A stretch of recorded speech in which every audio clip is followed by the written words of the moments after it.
Hello, welcome again. This is Sir Melvin and part 2 na tayo ng planning and coordination module wherein discuss natin dito yung rules on effective planning with organizing. So rules to have effective planning and organizing.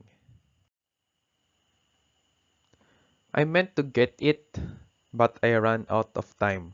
Diba? Kasi wala kang planning. Kumbaga, gusto mong gawin ito pero wala kang oras. Kaya, for example, gusto kong makapunta ng Manila. Pero, late ka na gising. Okay? Kasi, hindi mo ginawa yung plano mo. No? So, lahat tayo guilty dito kasi time got away from us and we didn't get to all of the things we wanted to accomplish. Kasi meron tayong sinet na time frame, tapos hindi natin ginawa yung set of time frame na sinet natin, kaya nasira yung plano.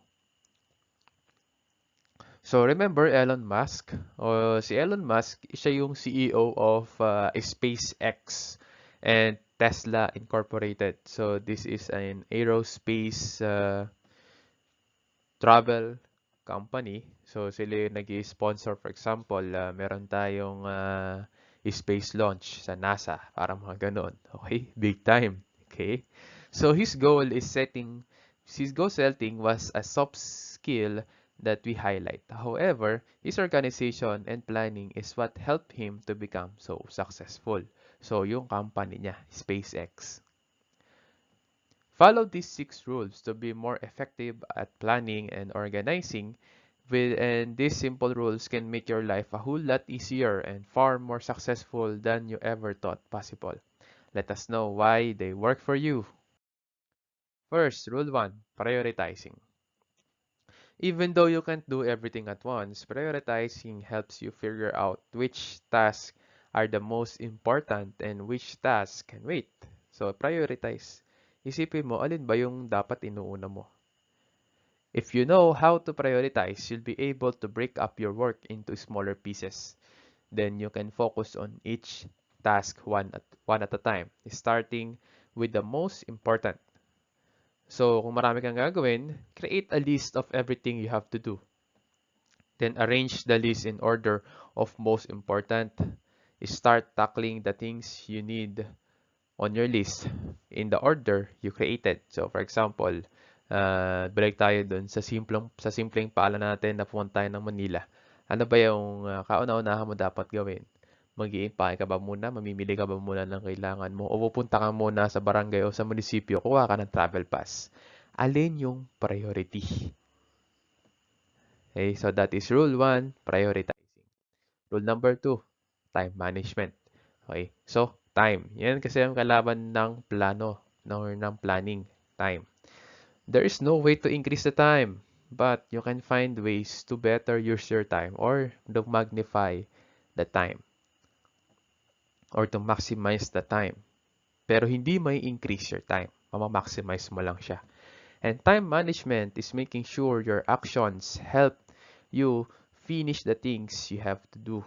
As you get better at managing your time, it will feel like you have more time. Time management trick goes hand in hand with your list of priorities. With your list of priorities, add time estimates for each task on your list. For example, kukuha ng travel pass. Dapat nakaalis na ako ng bahay ng mga alas 3, makabalik ako ng alas 5, mag-iimpake ako. Parang mga ganun. May time management.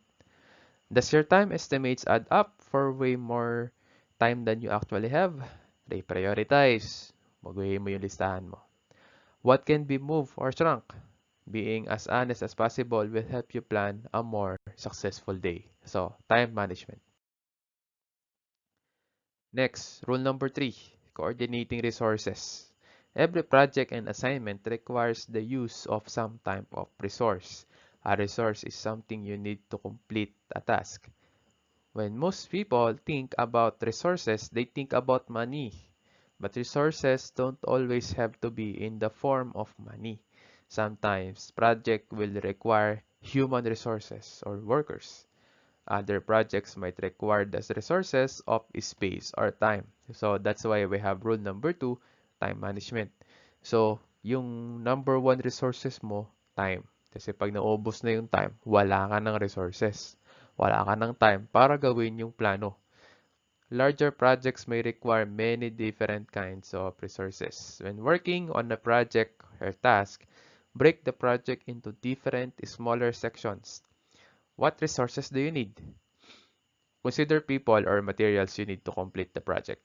So, anong project natin? Going to Manila. Ano mga resources ang kailangan mo? Siyempre, una, pera muna. Dapat may pamasahe ka. Okay, huwag kang pupunta ng Manila nang wala kang pamasahe. Next, resources. Hygiene kit or toiletries. Siyempre, kailangan mo yan. Pandemic. Kailangan mo ng galong-galong alcohol dyan. No? Kada hawakan mo, alcohol ka dyan. Okay, face mask. Okay, kasi pandemic ngayon. No? Yun yung mga resources na kailangan mo. Bibilin mo yan. Number 4, delegating. This can be the trickiest. So, mahirap kasi mag-delegate. Una muna, magtitiwala ka dun sa tao na ide-delegate mo yung trabaho. So, delegating is a common and essential practice in the workplace. When you delegate, you give some of your work to other people. Those people are then in charge of getting the work done. O sila yung bahala para magawa yung trabaho. Delegating simply means that you have found the best way to spread out the work. Delegating can be very difficult, but trust your team. If things don't go well, evaluate and study what went wrong. So, ano ba? Ano ba yung naging dahilan bakit pumalpak yung plano? Ito ba yun sa taong inutusan mo o hindi mo tinuro ng maayos yung trabaho na pinapagawa mo sa kanya? So, delegating. For example, punta ng Manila. Okay. So, sabihin natin, habang namamalengke ka, dinelegate mo yung pagkuha ng travel pass dun sa kapatid mo kasi pupunta din siya. So, hati kayo.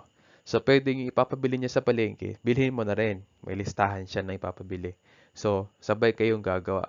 So, parang you are hitting two birds in one stone. Parehas kayo namimili at parehas kayong kumukuha ng travel pass. Delegating. Rule number 5, creating the system or creating system.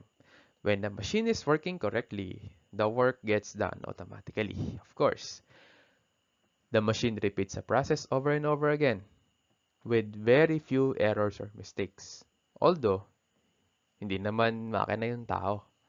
And we can create systems or processes that we can help us to work as well as a machine. So, for example, paulit-ulit ba yung mga trabahong ginagawa mo? Take the time to write down your system of how you do it. For example, a checklist. Kung paulit-ulit yung trabaho mo, kabisado mo yung trabaho mo, kailangan mo ng checklist para formally meron kang guide. After you create your checklist, now you have a guide in case you haven't done the task in a while. And now you have the process to delegate to someone else kasi may checklist ka. For example, delegating. Bigay mo yung checklist. O, ito yung gagawin natin. So, gagawin niya ayon sa checklist. May sistema ka.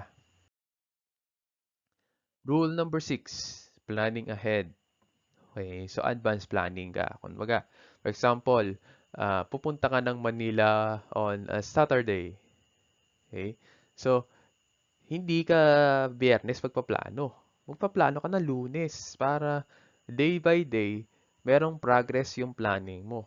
So, magpaplano ka, for example, okay, Tuesday, punta akong ganito. Okay? Wednesday, mamili ako sa palengke. Thursday, mag-impake na ako. Parang mga ganun, no? So, you plan ahead.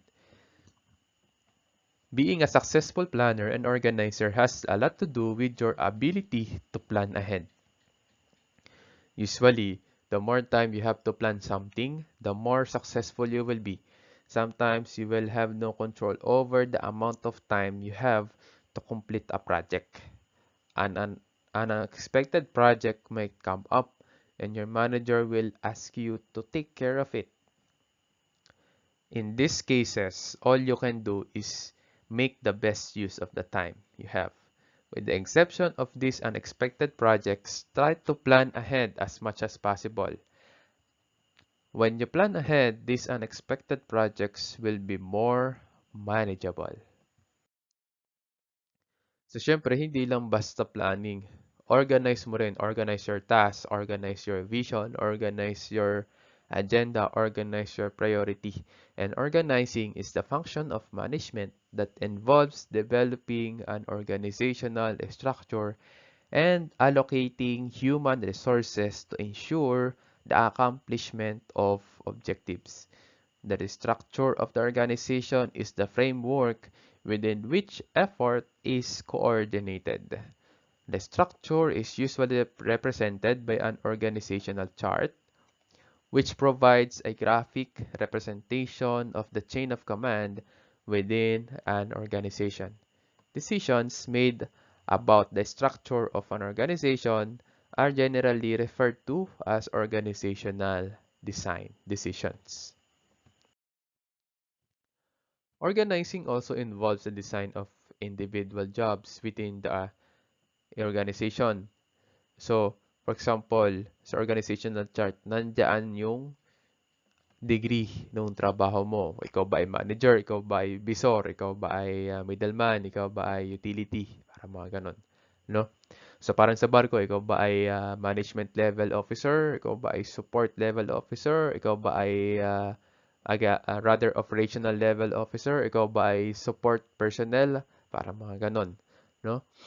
So decisions must be made about the duties and responsibilities of individual jobs as well as the manner in which the duties should be carried out.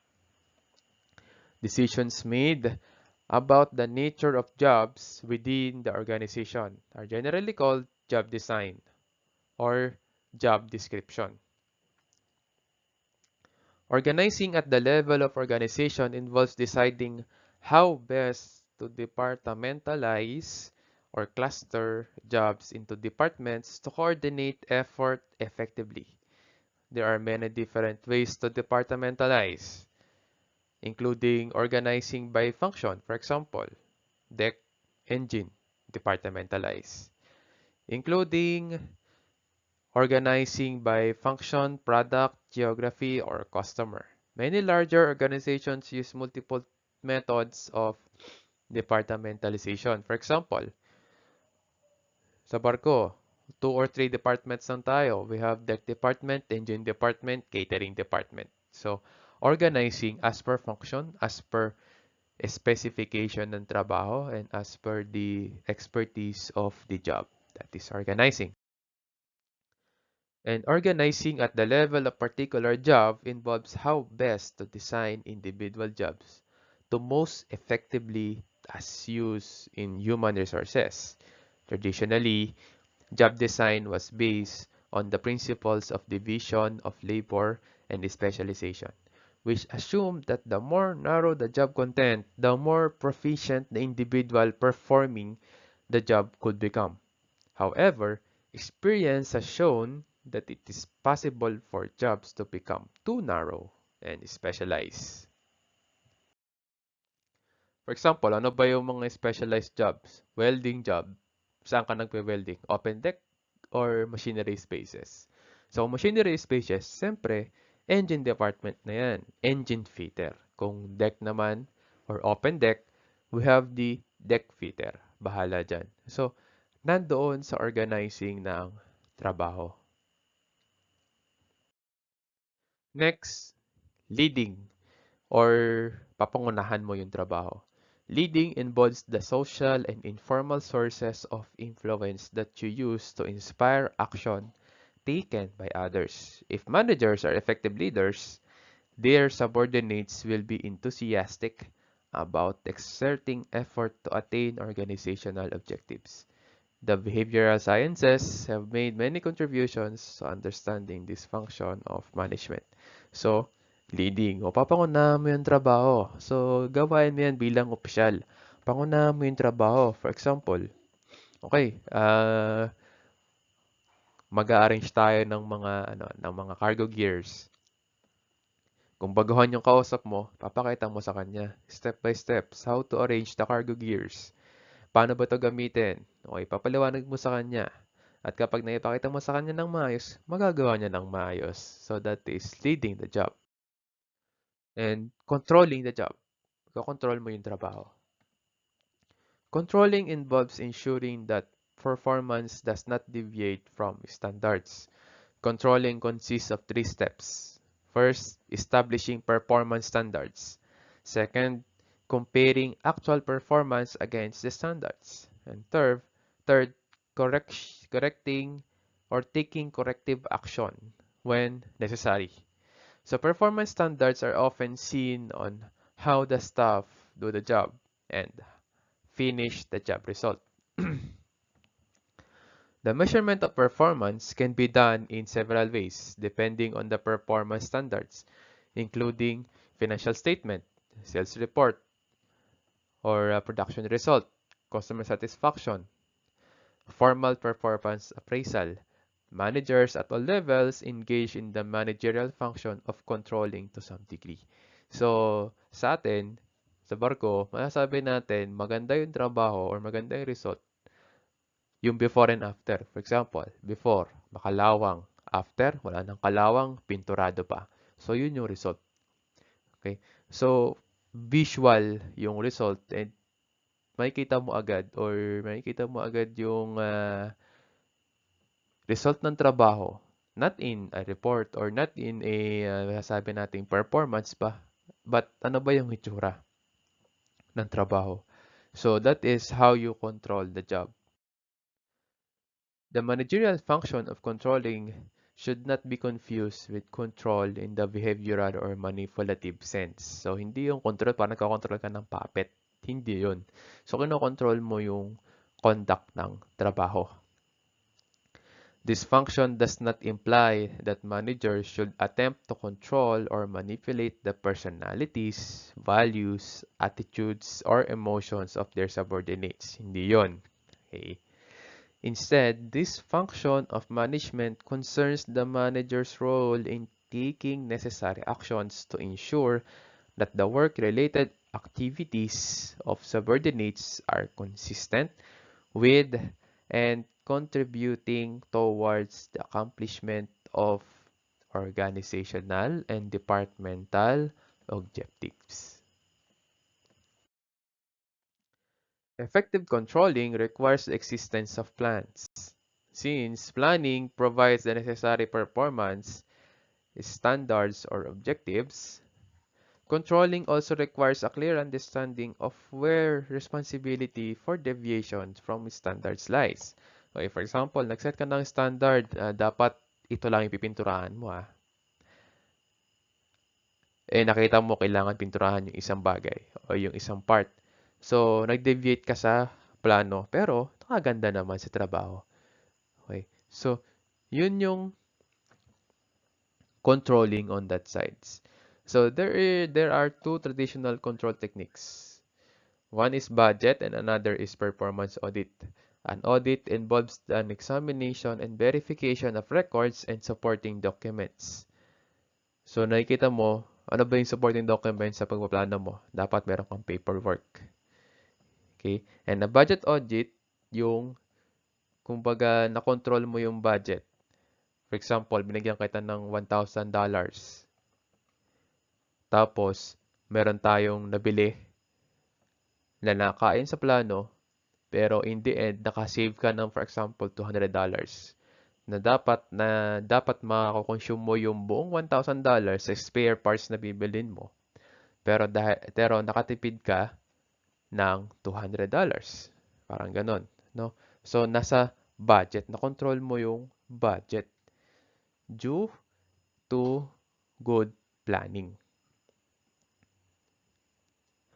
So, controlling is often thought of in terms of financial criteria. Managers must also control production and operations processes, procedures for delivery of services, compliance with company policies, and many other activities within the organization. We have elements of control. First element of control, the characteristic or condition to be controlled.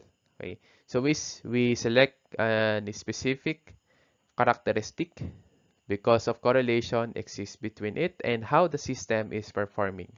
The characteristic may be the output of the system during any stage of processing, or it may be a condition that is the result of the system. For example, on board ship, the hours of the job the staff worked are measured based on the job that is finished. So, for example, ang job order is pinturahan mo tong cargo area na to from Bay 2 to Bay 14. Dapat matapos mo siya bago matapos yung working day. Natapos mo siya, so that is good. So, doon mo may measure sa barko yung trabaho. Next, the sensor of the job. This is the means for measuring the characteristic or condition. For example, in a home heating system, this device will be the thermostat. And in a quality control system, this measurement may be performed by a visual inspection of the job carried out. For example, nakita mo, maganda pagkakapintura? Okay, good. So, yun yung sensor ng control. Next, the comparator. This determines the need for correction by comparing what is occurring with what has been planned. Some deviation from the plan is usual and expected, but when variations are beyond those considered acceptable, corrective action is required. It involves a sort of preventive action to indicate that good control is being achieved. Last element, activator. So this is the corrective action taken to return to the system to expected output. For example, sa plano mo, nade-deviate ka na. Okay, nalilihis ka na sa plano mo. So, i-activate mo ang element of control which is the activator or babalik ka dun sa system. The actual person, device, or method used to direct a corrective input into the operating system may take a variety of forms. It may be a hydraulic controller positioned by a solenoid or electric motor in response to an electronic error signal o yung pag-correct ng system. O kaya naman sa sistema na to, pag nakita niya, okay, low level alarm, i-correct mo yan, aalarma. Okay? Yun yung activator or activate the alarm. For example naman, an employee directed to rework the parts that failed to pass quality inspection or a school principal who decides to buy additional books to provide for an increased number of students. So, activator siya. As long as a plan is performed within allowable limits, corrective action is not necessary. However, this seldom occurs in practice. Kasi minsan, nakikita natin nagde-deviate sa plano, pero hanggat okay yung result, okay pa yan. So, minsan, hindi na natin kailangan ng activator. Okay? So, again, this is how you plan, how you conduct your planning, how you organize your plan, and how to control the plan. Again, for this lesson, planning and coordination, I'm your instructor Sel Melvin, second mate Melvin Casanova for leadership and teamwork. Thank you.